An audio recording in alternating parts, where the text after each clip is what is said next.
Hi friends, welcome back to my channel. അപ്പോൾ ഇന്ന് ഞാൻ വന്നിരിക്കുന്നത് ചെറിയൊരു ഈവനിങ് വ്ലോഗുമായിട്ടാണ്. അപ്പോൾ വൈകുന്നേരം ചായയൊക്കെ നേരത്തെ തന്നെ ഉണ്ടാക്കി കുടിച്ചുകൊണ്ടിരിക്കുക കേട്ടോ. അപ്പോൾ ചായ വെക്കുന്നതിന് മുമ്പായിട്ട് ഞാൻ കുറച്ച് കിഴങ്ങ് പുഴുങ്ങാനായിട്ട് ഇട്ടിരുന്നു. അപ്പോൾ ഇന്ന് വൈകുന്നേരം എന്തെങ്കിലും ചെറിയൊരു സ്നാക്ക് ഉണ്ടാക്കണമെന്ന് എനിക്ക് തോന്നിയിരുന്നു കേട്ടോ. അപ്പോൾ ചില ദിവസങ്ങളിൽ നമുക്ക് അങ്ങനെയാണല്ലോ. ഞങ്ങൾക്കിവിടെ തണുപ്പ് വീണ്ടും അത് കൂടിയിട്ടോ, അതുകൊണ്ടാണ് സെറ്ററും തൊപ്പിയും ഒക്കെ വെച്ചിരിക്കുന്നത്. ക്ലാസ് കഴിഞ്ഞതിന് ശേഷം പിന്നെ ഞാൻ റെസ്റ്റ് ചെയ്യാനൊന്നും നിന്നില്ല. അപ്പോൾ കിഴങ്ങൊക്കെ പുഴുങ്ങാനായിട്ട് വെച്ചു. അപ്പം ചായ കുടിച്ചു കഴിഞ്ഞപ്പോഴത്തേക്കും കിഴങ്ങൊക്കെ റെഡി ആയിട്ടുണ്ട് കേട്ടോ. അപ്പോൾ ഞാൻ തൊലിയൊക്കെ കളഞ്ഞ് അതൊന്ന് രണ്ടായിട്ട് കട്ട് ചെയ്തിട്ടൊക്കെയാണ് ഇട്ടിരിക്കുന്നത്. അപ്പോൾ ഇന്നിപ്പോൾ വൈകുന്നേരം ഞാൻ ഉണ്ടാക്കാൻ പോകുന്നത് ബർഗറാണ്. അപ്പോൾ എൻ്റെ കയ്യിൽ 2 ബണ്ണും പിന്നെ കുറച്ച് ബ്രെഡും ആട്ടോ ഇരിക്കുന്നത്. അപ്പോൾ മോനും ഈവനിങ് ഒക്കെ ആകുമ്പം ഒരു 6 o'clock ആകുമ്പം അവനും ഈവനിങ് കോച്ചിങ് ഉണ്ട്. അപ്പോൾ അതിന് പോകണം. അപ്പോൾ അതിന് മുമ്പായിട്ട് എന്തെങ്കിലും ഒരു സ്നാക്ക് ഉണ്ടാക്കി കൊടുക്കുക. പിന്നെ മോൻ വരുന്നത് മണിയൊക്കെ ആകും. അപ്പം ആ സമയം വരെ പിന്നെ അവന് വിശന്നിരിക്കണമല്ലോ. അപ്പോൾ എന്തെങ്കിലും ചെറിയ രീതിയിൽ എല്ലാ ദിവസവും ഉണ്ടാക്കത്തൊന്നുമില്ല. ചില ദിവസങ്ങളിൽ ഞാൻ എന്തെങ്കിലും ചെറിയൊരു സ്നാക്ക് ഉണ്ടാക്കും. അപ്പം ബർഗറിന് ഉണ്ടാക്കുന്നതിന് നമുക്ക് ആദ്യം തന്നെ ഒരു ചട്നി ഉണ്ടാക്കണം. മല്ലിയില വെച്ചിട്ടുള്ളൊരു ചട്നിയാണ് ഞാനിന്ന് ഉണ്ടാക്കുന്നത്. അപ്പോൾ മല്ലിയില നന്നായിട്ട് ക്ലീൻ ചെയ്ത് അത് കഴുകി കട്ട് ചെയ്തെടുത്തിട്ടുണ്ട്.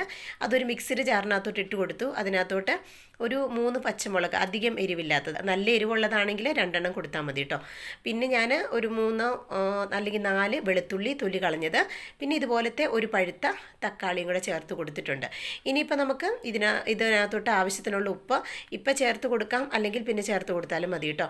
അപ്പോൾ ഞാനിപ്പോൾ എന്തായാലും ഇപ്പം തന്നെ ചേർത്ത് കൊടുത്തിട്ടുണ്ട്. ഇനിയിപ്പോൾ നമുക്ക് നല്ല ഫൈനായിട്ടൊന്ന് അരച്ചെടുക്കാം. ഇപ്പോൾ അതേ ഞാനത് അരച്ചെടുത്തുകൊണ്ട് വന്നിട്ടുണ്ട്. ആ ഒരു സമയത്ത് തന്നെ ഞാനിവിടെ ബർഗറിന് വേണ്ടി കുറച്ച് വെജിറ്റബിൾസ്, അതായത് ടൊമാറ്ററും അതുപോലെ ഒനിയനൊക്കെ ഒന്ന് കട്ട് ചെയ്തെടുക്കുക കേട്ടോ. ഇതുപോലെ നമുക്കറിയാമല്ലോ അതിനകത്ത് വെക്കാനായിട്ട്. അപ്പോൾ അത് ഞാൻ സ്ലൈസ് ചെയ്ത് ഇതുപോലെ കട്ട് ചെയ്തെടുത്തു. ഇപ്പോൾ ദേ നമ്മുടെ മല്ലിയില ചട്നിയും റെഡി ആയിട്ടുണ്ട്. നല്ല ടേസ്റ്റ് ആട്ടോ. അപ്പോൾ ഞാൻ ഇത് അരയ്ക്കുന്നതിന് മുമ്പ് അതിനകത്തോട്ട് നാരങ്ങ പിഴിഞ്ഞൊഴിച്ച് കൊടുക്കാൻ മറന്നുപോയി കേട്ടോ. അപ്പോൾ നിങ്ങൾ അരയ്ക്കുന്ന സമയത്ത് നാരങ്ങ പിഴിഞ്ഞൊഴിച്ച് കൊടുക്കുക. ഇനി അതല്ലെങ്കിൽ നമുക്ക് ഈ ഒരു സമയത്ത് ഇതുപോലെ ഒഴിച്ചു കൊടുത്താലും മതി, കുരു കളഞ്ഞതിന് ശേഷം. ഇപ്പോൾ നമുക്കിത് നന്നായിട്ടൊന്ന് മിക്സ് ചെയ്തെടുക്കണം. അപ്പോൾ ഈ ഒരു സമയത്ത് നമ്മൾ ഉപ്പും കാര്യങ്ങളൊക്കെ നോക്കണം. അപ്പോൾ ഉപ്പ് അരയ്ക്കുന്നതിന് മുമ്പ് ഇട്ട് കൊടുക്കും. കാരണം ഇത് നമ്മൾ അരയ്ക്കുന്ന സമയത്ത് ഒരുപാട് ക്വാണ്ടിറ്റി ഉള്ള പോലെ തോന്നും, പക്ഷേ അരച്ച് കഴിയുമ്പോൾ കുറച്ചേ ഉണ്ടാവുള്ളൂ കേട്ടോ. പക്ഷേ സൂപ്പർ ടേസ്റ്റി ആയിട്ടിരിക്കുന്ന ഒരു ചട്നിയാണ്. പൊറോട്ടയുടെ കൂടെയൊക്കെ അടിപൊളിയായിട്ട്, പൊറോട്ട മീൻസ് നോർത്ത് ഇന്ത്യൻ സ്റ്റൈലിലുള്ള പൊറോട്ടയുടെ കൂടെ അടിപൊളിയാണ്. അപ്പോൾ എന്തായാലും നല്ല ഹെൽത്തി ആയിട്ടിരിക്കുന്ന ചട്നി റെഡിയാക്കി വെച്ചിട്ടുണ്ട്. ഇനിയിപ്പോൾ ഞാൻ ഇതുപോലെ ഒരു ക്യാരറ്റ് ഒന്ന് ഗ്രേറ്റ് ചെയ്തെടുക്കുകയാണ്. ഗ്രേറ്റ് ചെയ്തതിന് ശേഷം അത് നന്നായിട്ടൊന്ന് പിഴിഞ്ഞ് അതിനകത്തെ വാട്ടറെല്ലാം ഒന്ന് കളഞ്ഞെടുക്കുക കേട്ടോ. വാട്ടർ കണ്ടൻ്റ് ആണല്ലോ നമ്മുടെ ക്യാരറ്റ്. അപ്പോൾ അതിനകത്തെ ആ ഒരു വെള്ളമെല്ലാം ഞാനൊന്ന് പിഴിഞ്ഞ് മാറ്റി കളയുന്നുണ്ട്. കാരണം അത് നമ്മൾ ഇതിൻ്റെ ബർഗറിന് വേണ്ടി നമുക്ക് ടിക്കി ഉണ്ടാക്കണം. അപ്പോൾ ബർഗറിന് എങ്ങനെ നമുക്ക് പെർഫെക്റ്റായിട്ട് ടിക്കി ഉണ്ടാക്കാം എന്നാണ് ഇപ്പോൾ ഞാൻ കാണിച്ചു തരുന്നത്. അപ്പോൾ അതിന് വേണ്ടി ഇതുപോലെ ഞാൻ ക്യാരറ്റ് ഗ്രേറ്റ് ചെയ്തെടുത്ത് അത് പിഴിഞ്ഞ് കളഞ്ഞു മാറ്റി വെച്ചിട്ടുണ്ട്. ഇനിയിപ്പോൾ നമ്മൾ ബോയിൽ ചെയ്ത് വെച്ചിരിക്കുന്ന ഈ ഒരു കിഴങ്ങ്, അതും നമുക്ക് ഒന്നുമല്ലെങ്കിൽ നമുക്ക് നന്നായിട്ടത് സ്മാഷ് ചെയ്തെടുക്കാം. ഇനി അതല്ലെങ്കിൽ ഇതുപോലൊരു ഗ്രേറ്റർ വെച്ചിട്ട് അതിനകത്ത് നമുക്ക് ഇതുപോലെ ചെയ്തെടുക്കാം. ഇതായിരിക്കും കുറച്ചും കൂടെ നല്ലത്. കാരണം നല്ല ഫൈനായിട്ട് സോഫ്റ്റായിട്ട് നമുക്ക് ഇത് ഗ്രേറ്റ് ചെയ്ത് കിട്ടും. എല്ലാം ഒരേ രീതിയിൽ, അതിനകത്ത് തരികളൊന്നും ഉണ്ടാകത്തില്ല. അപ്പോൾ ഇതെല്ലാം ഞാൻ ഗ്രേറ്റ് ചെയ്തെടുത്തിട്ടുണ്ട്. ഇതൊരു ബൗളിനകത്തോട്ട് മാറ്റി കൊടുത്തിട്ടുണ്ട്. അതുപോലെ തന്നെ ഇനി നമുക്ക് ഗ്രേറ്റ് ചെയ്ത് വെച്ചിരുന്ന ക്യാരറ്റ് അതിട്ട് കൊടുക്കാം. പിന്നെ കുറച്ച് സവോളയും പച്ചമുളക് അതുപോലെ കുറച്ച് ഇഞ്ചി അതും ചേർത്ത് കൊടുത്തിട്ടുണ്ട്. ഇനിയിപ്പോൾ ഞാൻ കുറച്ച് ഗ്രീൻ പീസ് വേവിക്കാനായിട്ട് വെച്ചിരുന്നു കേട്ടോ. അപ്പോൾ അതും ചേർത്ത് കൊടുത്തു. ഇനിയിപ്പോൾ ഇതിനകത്തോട്ട് കുറച്ച് മല്ലിയില ഞാൻ ഇതുപോലെ അരിഞ്ഞിട്ട് കൊടുക്കുന്നുണ്ട്. മല്ലിയില ഇല്ല എങ്കിൽ കറി ചേർത്ത് കൊടുത്താലും മതി കേട്ടോ. പിന്നെ നമുക്ക് ഇതിനകത്തോട്ട് ആവശ്യത്തിനുള്ള ഉപ്പ് ചേർത്ത് കൊടുക്കുന്നുണ്ട്. അതുപോലെ കുറച്ച് മഞ്ഞൾപ്പൊടി, പിന്നെ കുറച്ച് ചാട്ട് മസാല, ഇനി കുറച്ച് കോൺഫ്ലവറും കൂടെ ചേർത്ത് കൊടുത്തിട്ട് നന്നായിട്ടൊന്ന് മിക്സ് ചെയ്തെടുക്കുക. അപ്പോൾ ഈ ഒരു രീതിയിൽ ചെയ്തെടുത്തിട്ടുണ്ടെങ്കിൽ നല്ല പെർഫെക്റ്റ് ആയിട്ടിരിക്കുന്ന ബർഗർ ടിക്കീസ് നമുക്ക് തയ്യാറാക്കിയെടുക്കാൻ പറ്റും. അപ്പോൾ നമുക്കിത് നന്നായിട്ട് മിക്സ് ചെയ്തതിന് ശേഷം പിന്നെ ഞാൻ ബ്രെഡ് ക്രംസ് എടുക്കുകയാണ്. അപ്പോൾ ബ്രെഡ് ക്രംസ് ഓൾറെഡി ഞാൻ സ്റ്റോർ ചെയ്ത് വെച്ചിരുന്നു കേട്ടോ. നമ്മൾ ബ്രെഡൊക്കെ എടുക്കുന്നതിൻ്റെ സൈഡൊക്കെ കട്ട് ചെയ്തെടുക്കുന്നത് അത് മിക്സിയിലിട്ട് പൊടിച്ചതിന് ശേഷം ഒന്ന് ചെറുതായിട്ട് റോസ്റ്റ് ചെയ്തിട്ട് ഞാൻ നല്ല എയർടൈറ്റായിട്ടുള്ള കണ്ടെയ്നറിനകത്ത് സൂക്ഷിച്ച് വെക്കുകയാണ് ചെയ്യുന്നത്. അപ്പോൾ നമുക്കിതുപോലെ എന്തെങ്കിലുമൊക്കെ ഉണ്ടാക്കുന്ന സമയത്ത് നമുക്ക് യൂസ് ചെയ്യാൻ പറ്റും. അപ്പോൾ ഞാനിതുപോലെ ഇത് കണ്ടോ, കയ്യിൽ സ്വല്പം വെള്ളം തടവിയിട്ട് ഇങ്ങനെ ടിക്കീസുകൾ ഇതേ ഒരു ഷേപ്പിൽ നമ്മൾ കട്ട്ലേറ്റൊക്കെ ഉണ്ടാക്കില്ലേ ആ ഒരു രീതിയിൽ സ്വല്പം കട്ടിയിൽ വേണം അത് പരത്തിയെടുത്തിട്ട് നമ്മുടെ ഈ ഒരു ബ്രെഡ് ക്രംസിനകത്ത് കോട്ട് ചെയ്തിരിക്കുകയാണ് ചെയ്യുന്നത്. ഇതേ രീതിയിൽ നമുക്കെല്ലാം തയ്യാറാക്കിയെടുക്കാം. അപ്പോൾ ഇപ്പം ഞാനിവിടെ എല്ലാം ഇതുപോലെ ബ്രെഡ് ക്രംസിൽ കോട്ട് ചെയ്ത് റെഡിയാക്കി വെച്ചിട്ടുണ്ട്. ആ ഒരു സമയത്ത് തന്നെ ഞാൻ ഓയിൽ ചൂടാകാനായിട്ട് വെച്ചിരുന്നു കേട്ടോ. അപ്പോൾ നല്ല ചൂടായ എണ്ണയിലേക്ക് തന്നെ നമുക്ക് ഈ ഒരു ടിക്കീസ് ഇട്ട് കൊടുക്കണം. അപ്പം നമുക്ക് എന്നിട്ട് ഒരു 2 മിനിറ്റ് വെയിറ്റ് ചെയ്തതിന് ശേഷം നമുക്ക് തിരിച്ചിട്ട് കൊടുത്താൽ മതി കേട്ടോ. അപ്പോൾ ഒട്ടും പൊട്ടിപ്പോകത്തില്ല.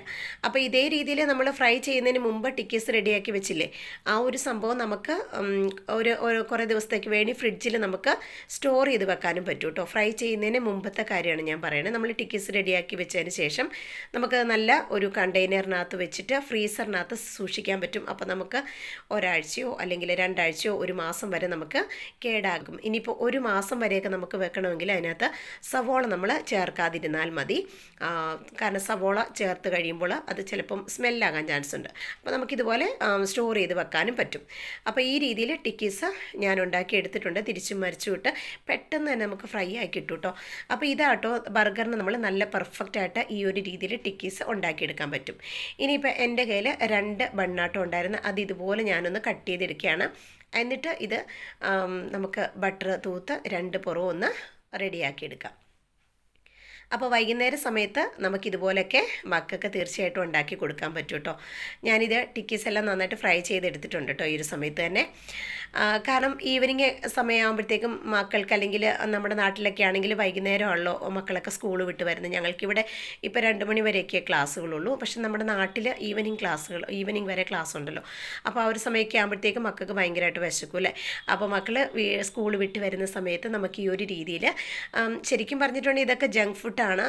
പക്ഷേങ്കിൽ നമ്മൾ വീട്ടിൽ ഇത് ഹെൽത്തി ആയിട്ട് ഉണ്ടാക്കി കൊടുക്കുമ്പോൾ തീർച്ചയായിട്ടും മക്കൾക്ക് ഇഷ്ടപ്പെടും. പിന്നെ ഇതൊന്നും എന്നും ഉണ്ടാക്കുന്ന ഒരു പലഹാരമൊന്നും അല്ലല്ലോ. അപ്പോൾ അതുകൊണ്ട് തന്നെ വല്ലപ്പോഴും ഒക്കെയാണ് ഉണ്ടാക്കി കൊടുക്കുന്നത്. അപ്പോൾ ഇങ്ങനെയൊക്കെ വെറൈറ്റി ആയിട്ട് എന്തെങ്കിലും ചെയ്ത് കൊടുക്കുമ്പോൾ കുട്ടികൾ സന്തോഷവും.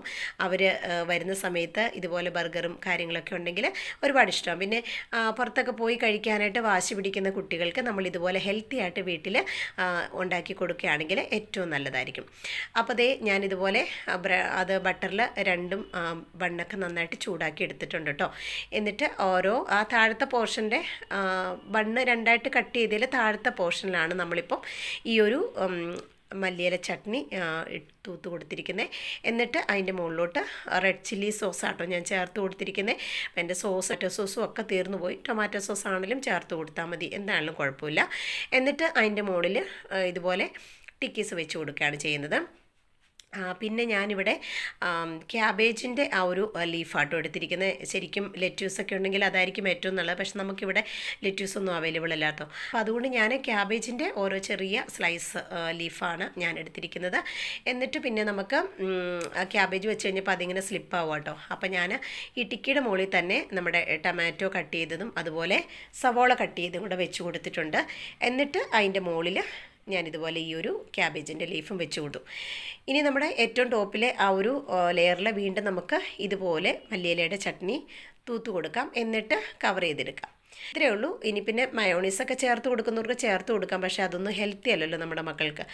അപ്പം ഇനിയിപ്പോൾ ഞാൻ ഇതൊന്ന് ശരിക്കിരിക്കാനായിട്ട് ഓരോ ടൂത്ത് പിക്ക് വെച്ചിട്ട് ഇത് നന്നായിട്ടൊന്ന് കുത്തി കൊടുക്കുന്നുണ്ട്. അപ്പം മക്കൾ കഴിക്കുന്ന സമയത്തും അതിങ്ങനെ അവിടുന്ന് ഇവിടുന്നൊക്കെ പോകാതെ ഇതുപോലെ തന്നെ സ്റ്റേബിളായിട്ടിരുന്നോളും. അപ്പോൾ ഈ ഒരു രീതിയിൽ നമുക്ക് ചെയ്തെടുക്കാം. ഇപ്പോൾ ഇത് കണ്ടോ, നമ്മുടെ അടിപൊളി ഹെൽത്തി ആയിട്ടിരിക്കുന്ന ബർഗർ റെഡി ആയിട്ടുണ്ട്. മക്കൾക്കൊക്കെ ഈ ഒരു രീതിയിൽ ഉണ്ടാക്കി കൊടുത്തിട്ടുണ്ടെങ്കിൽ തീർച്ചയായിട്ടും അവർ സന്തോഷിക്കും കേട്ടോ. അപ്പോൾ ഇന്നിപ്പോൾ ഈവനിങ്ങിൽ ഞങ്ങൾ ഇത് ഒന്ന് ഔട്ടിങ്ങിലിരുന്നാട്ടോ ഇത് എൻജോയ് ചെയ്യാൻ പോകുന്നത്. അപ്പം ഞാൻ കഴിഞ്ഞ ദിവസം കാണിച്ചായിരുന്നല്ലോ നമ്മുടെ പുറത്ത് ഈ ഒരു സ്ഥലമൊക്കെ നല്ലതായിട്ട് ഫിനിഷിങ് ചെയ്തിട്ടിട്ടുണ്ട്. അപ്പം ഞാൻ വിചാരിച്ചു മോനും ഇച്ചാനെയും വിളിച്ചിട്ട് ഇവിടെ ഇരുത്തി കഴിക്കാമെന്നാണ് വിചാരിച്ചത്. അപ്പോൾ ഇച്ചാൻ ഇവിടെ വൈകുന്നേരത്തേക്ക് ഒരു ലൈറ്റൊക്കെ ഇടാനായിട്ടുള്ള തയ്യാറെടുപ്പിലാട്ടോ. ശരിക്കും പറഞ്ഞിട്ടുണ്ടെങ്കിൽ വൈകുന്നേരം നമുക്കിതുപോലെ ഇരുന്ന് ഒരുമിച്ച് ഒരു 10-15 മിനിറ്റൊക്കെ ഇരുന്നിട്ട് ഒന്ന് എൻജോയ് ചെയ്ത് കഴിക്കാനൊക്കെ അല്ലെങ്കിൽ വർത്താനം പറയാൻ പറ്റുന്നതൊക്കെ വളരെ സന്തോഷമാണ് കേട്ടോ. അപ്പോൾ ഈ ഒരു സമയത്ത് നമ്മുടെ ഫ്രണ്ട്സോ അല്ലെങ്കിൽ അങ്ങനെ ആരെങ്കിലുമൊക്കെ ഉണ്ടെങ്കിൽ നമുക്കതും ശരിക്കും പറഞ്ഞിട്ടുണ്ടെങ്കിൽ ഇത് നല്ലൊരു സ്പേസ് തന്നെയാണ് ഞങ്ങൾക്ക്. നമ്മളിപ്പം ആക്കിയിരിക്കുന്ന നേരത്തെ ഇവിടെയൊക്കെ ഭയങ്കര കാടായിരുന്നു കേട്ടോ. കാട് മീൻസ് എൻ്റെ കുറേ കൃഷികളും അതും ഇതുമൊക്കെ ആയിരുന്നു. നിങ്ങളെ ഞാൻ വീഡിയോയിൽ കാണിച്ചിട്ടുണ്ട്. ഇപ്പോൾ എന്തായാലും ഇട്ടുണ്ട്. അപ്പോൾ എന്തായാലും ഞങ്ങൾ ഇവിടെ ഇരുന്ന് എൻജോയ് ചെയ്യാണ്. അപ്പോൾ നിങ്ങൾ വിചാരിക്കും ഞാൻ തന്നെയാണല്ലോ കഴിക്കുന്നത്. മോനോട് വരാൻ പറഞ്ഞിട്ട് മോൻ വന്നിട്ടില്ല. പക്ഷേ അവനറിയാതെ ഞാൻ വീഡിയോ എടുത്തിട്ടുണ്ട് കേട്ടോ. അപ്പോൾ ഞാൻ ആദ്യം ഒന്ന് കഴിച്ചു. അപ്പോൾ കൂട്ടത്തിൽ ചാനും വന്ന് കഴിക്കാൻ തുടങ്ങി കേട്ടോ. പിന്നെ ടൈഗറും ബ്രൗണിയും ഒക്കെ നോക്കിയിരിപ്പുണ്ട്. പക്ഷേ അവരിത് കഴിക്കില്ല കേട്ടോ, കൊടുത്തു നോക്കിയിട്ട് കഴിച്ചിട്ടില്ല. പക്ഷേ എന്നാലും എന്തെങ്കിലും കഴിക്കുന്ന കാണുമ്പോൾ അവർക്കും ഒരു ഇൻട്രസ്റ്റ് തോന്നും. അപ്പോൾ ഈ ഒരു ഇന്ന് വൈകുന്നേരം ഞങ്ങൾ എല്ലാവരും ഇരുന്ന് ഈ ഒരു ബർഗറൊക്കെ എൻജോയ് ചെയ്തു കേട്ടോ. മോനറിയാതെ എടുത്ത വീഡിയോ ആണ്. അവൻ കണ്ടു കഴിഞ്ഞാൽ പിന്നെ അവന് ഭയങ്കര ഇതാണ്. അപ്പോൾ അത് ഇവിടുത്തെ ലൈറ്റ് പോയിരുന്നു. അപ്പം ശരിക്കും ചൂട് സമയത്ത് നമുക്കിവിടെ ഭയങ്കരമായിട്ട് യൂസ്ഫുൾ ആവും കേട്ടോ. കാരണം വൈകുന്നേരങ്ങളിൽ നമുക്ക് അധികം പുറത്തുനിന്നാണ് കൂടുതലും നല്ല ചൂട് സമയത്ത്. അപ്പോൾ ഈവനിങ്ങിൽ ഇങ്ങനെ സ്പെൻഡ് ചെയ്യാൻ പറ്റും. അപ്പോൾ ഇതാണ് ഇന്നത്തെ എൻ്റെ ഈവനിങ് വിശേഷങ്ങൾ. ഈ വിശേഷങ്ങൾ നിങ്ങൾക്ക് ഇഷ്ടമായെന്ന് വിചാരിക്കുന്നു. ഇഷ്ടമായെങ്കിൽ നിങ്ങൾ ലൈക്ക് ചെയ്യുക, കമൻറ്റ് ചെയ്യുക, സബ്സ്ക്രൈബ് ചെയ്യുക. അത് കാണുന്ന കൂട്ടുകാർ പ്ലീസ് ഒന്ന് സബ്സ്ക്രൈബ് ചെയ്ത് സപ്പോർട്ട് ചെയ്യണേ. അപ്പോൾ ഇതുപോലുള്ള നല്ല നല്ല വീഡിയോസും വ്ളോഗ്സും റെസിപ്പീസും ഒക്കെ ആയിട്ട് ഞാൻ ഇനിയും വരാം. അതുവരേക്കും എല്ലാവർക്കും ബൈ.